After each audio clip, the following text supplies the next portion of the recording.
You asked questions, the developer answered them. Let's do this! Do you feel as if women who are popular for being gamers or critiquing games, such as Felicia Day, Sarkeesian, that have been glorified for everything they do for games, are actually detrimental to women who actually play games? I do think that some of these popular women are detrimental to women gamers and in the industry, but it's quite possible that they don't mean it. As far as I'm aware, Felicia Day has never been more than one of those awesome chicks who's like, hey, let's just play games and have some awesome times. I have a lot of problems with how Anita Sarkeesian is going about things. She does probably have some good points and things that we as a community could take note of and do a little better with. But her arguments are so extreme and hateful, I think a lot of people just ignore her completely. I know that's what I did. I watched one of her Tropes vs. Women videos, and I was kind of pissed afterwards. In my honest opinion, the games she was using to support her arguments were all taken out of context, and they ignored the gameplay and story of the games themselves, among other things. But also, it's a fucking video game, created for entertainment. If there's something you don't like in that game, don't play it. The industry's offering of video games is constantly expanding and growing and including more and more people, genres, and experiences every day. Things are not as bad as these women are making them out to be. I actually think things are pretty okay. Otherwise, I wouldn't be spending my entire life involved in it. To the second part of your question, I don't think that either of these women are making it the norm for girls in the video game community. Seem like they can only be accepted as convention hoes or feminists trying to get at gamer boy holes. It's actually completely the opposite, I feel, in both cases of how either woman goes about their involvement in video games. Despite the way Sarkeesian goes about her message, she and Felicia are just showing dudes and everyone else that, hey, women are gamers too. And you need to start acknowledging them in a normal, positive way. How much pressure do publishers actually put on studios? Activision forced Bungie to gut Destiny and make everything DLC and boring. EA pressed DICE into releasing BF4 way before it should have been, and it's barely fixed now. And all the stupid frames and resolution quotes people paid by Ubisoft spew. How much of that is publisher and how much is studio? A lot more pressure than you'd expect. When they're bankrolling the whole project, I can imagine they don't like to be told no. On a recent game that I worked on, in the last 10 months or so of development, the publisher brought in a designer that worked on a different, recently released game to come in and completely redo a major system to make it more like that other game. That kinda sucks, but the publisher thought it would help the game sell better, and so it was made to happen. How hard does the publisher push you to include microtransactions? This hasn't really come up on many games that I've worked on, but I can imagine it to be a pretty hard push if it can be incorporated into the game well enough without feeling forced. A microtransaction is just another way for the publisher to make money, and in business, making money is a good thing. With the sales of PC games rising every year, are publishers still sincerely concerned about piracy? What are their general thoughts towards DRM on single-player games? Of course they're concerned about piracy. Any copy of the game that someone pirates is another $60 that publisher didn't make off their investment in the game development process. It sucks because when they don't make enough money, that game usually isn't going to get a sequel, or worst case scenario, that studio gets shut down. How do you guys get ideas for games? Like I'm talking new video games. Do dudes and concept artists just sit in a room with pizza and brainstorm, or is it more complex? All sorts of ways.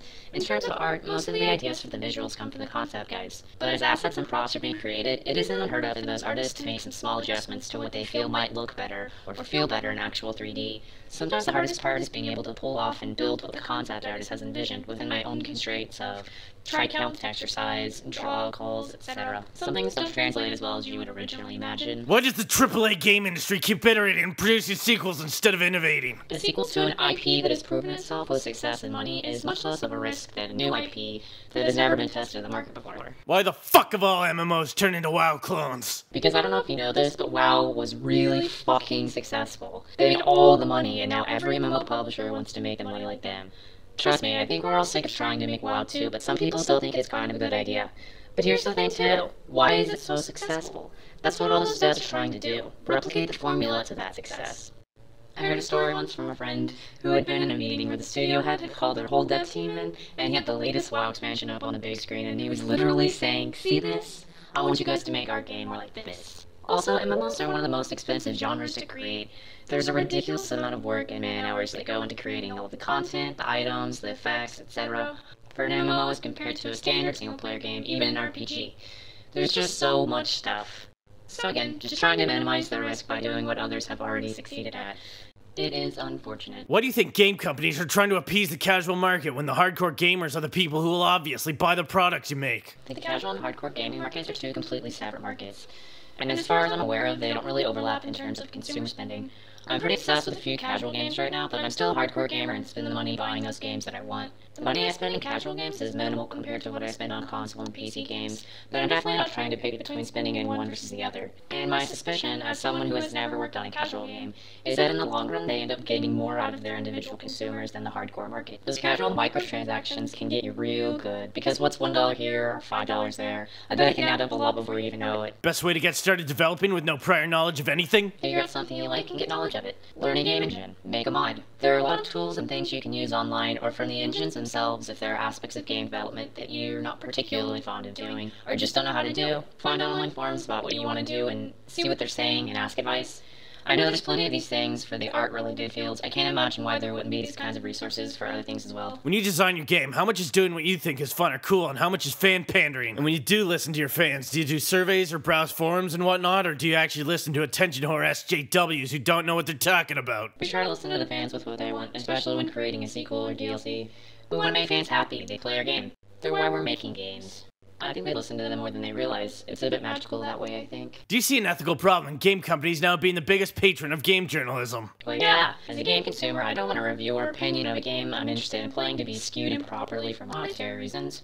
I want to know what up. I'm a gamer too, and I sure as hell don't want to play shit games. But I actually don't read a lot of games journalism anymore. The biggest reason why I used to was for game reviews. But now I tend to just hear about all the current games from people at work talking about them, and those are the best reviews I'm gonna get nowadays. What's it like being controlled by the Illuminati? Not as bad as being controlled by the Freemasons. Why is gameplay secondary to storyline in almost every AAA title lately? Because some people think that games don't need to be fun. If you are a game dev but not a man, how? What's the secret? Is it difficult? What level are you? Indeed, I am a lady dev. There's no secret. I got the job because I can make art and make art well. Games need art.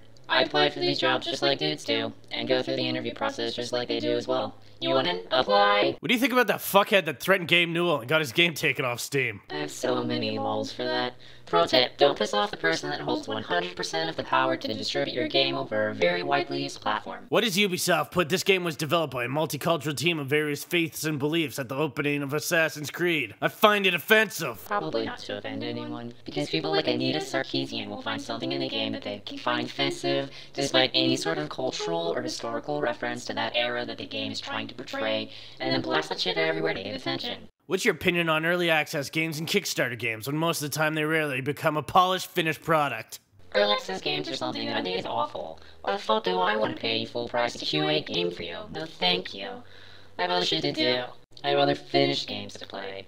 Especially with the news lately, like that Double Fine game getting abandoned before completion. That feels kind of like a big fuck you to their fans and consumers. Thanks for paying full price for something that you're actually not going to get anymore. Kickstarters I'm kind of on the fence about. It's a great platform to get funding for games that might not already get it. But again, it's another risk of paying full price for a game that might never actually get finished, or could take literally years longer than was advertised. I've backed a few games here and there, but so far none of them have shipped. That is sad. Also, some could also argue that you don't have to pay full price. Some Kickstarters offer pay levels at discounts for the game and such. I think overall I have less of a problem with Kickstarter-type games though.